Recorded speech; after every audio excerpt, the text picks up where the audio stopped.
This is Legacy Gears of Time. It's a game about time travel and technology, where players are time travelers starting in the present day, traveling to the past to establish and influence technologies. You'll vie for influence over them in order to earn points. You'll earn increasing value of points for each time more advanced technologies depend on the ones that you establish. In order to gain points, at the end of each of 4 rounds, highest scoring player at the end of the game is the winner.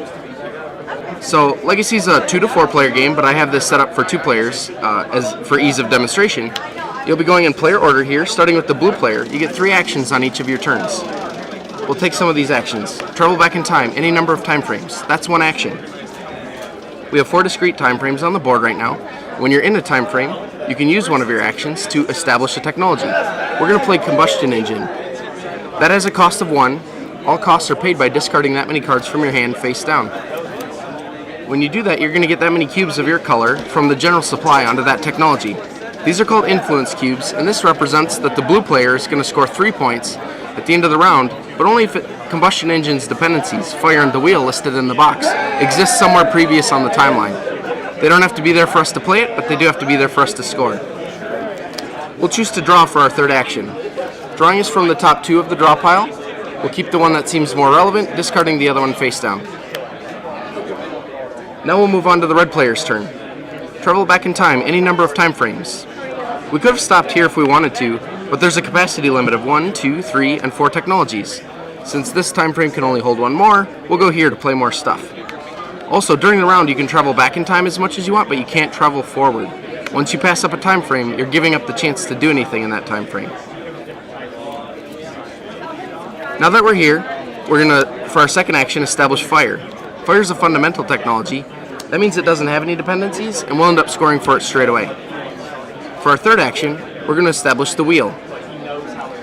That's also fundamental, and as soon as we do that, Combustion Engine is now successful. We normally have these little red markers to help us remember that a technology is not successful. So as soon as it becomes successful from having its dependencies, we can remove that. Now you might be wondering, why would the red player want the blue player to be able to score points? The red player is going to score 3 points for fire, 2 points for wheel regardless. But for each time a more advanced technology depends on it, you score that many points yet again as a bonus. So by helping out your opponent sometimes, you score a lot of bonus points yourself. Fortunately for the blue player, we haven't gone to scoring yet, and they might find their own copy of fire, establishing it in an even earlier time frame. The earliest successful copy is the one that's going to stay, and this one will end up getting cleared off the board before we go to scoring.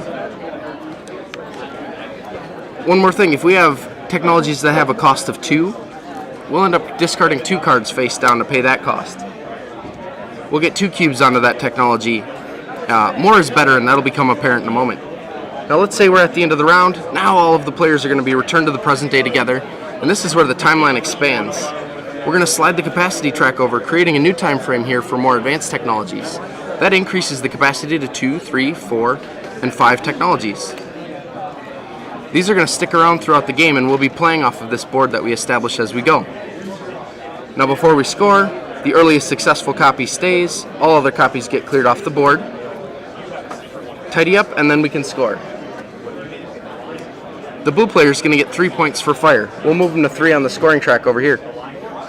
Red player is going to get 2 points for basic sciences, 2 more for the wheel, and the blue player gets 3 points for combustion engine. Now we look to the dependencies. Fire for combustion engine, that's the blue player, 3 more for them, and the wheel, that's the red player, 2 for them. Before we go to the next round, we're going to take 1 influence cube from each technology, and these go back to the players to form their influence pool. That's kept on their character cards, separate from the supply.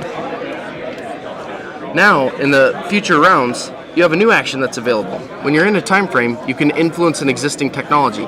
The player with the most influence is going to be the one who scores. So as the game progresses, it shifts to an area control battle. In this case, now the red player would be the one who scores for this technology. You have to be careful though. Anything without influence on it at the end of the round ends up getting cleared off the board. That causes anything that depended on it to fail, scoring no points, and 1 cube comes off and goes back to the supply. Throughout the game, you might actually run into these 6 fate cards as you're randomly drawing through the draw pile. These let you break the rules in interesting ways, like moving a player forward in time 1 time frame, or Willed into existence lets you remove a dependency from any technology. We could say combustion engine no longer needs fire. Now it will be successful. Or if someone takes a technology from you, you can use that's not what we hope for. Make the reward for that technology become 0. These only last for the round though. So the game's 2 to 4 players. Gameplay is about half an hour per player. There's a lot of back and forth, a lot of interaction. Gameplay is incredibly differently at 2, 3, and 4 players. 2 is a really tactical experience, whereas 3 and 4, there's a lot more planning and even some negotiation between players.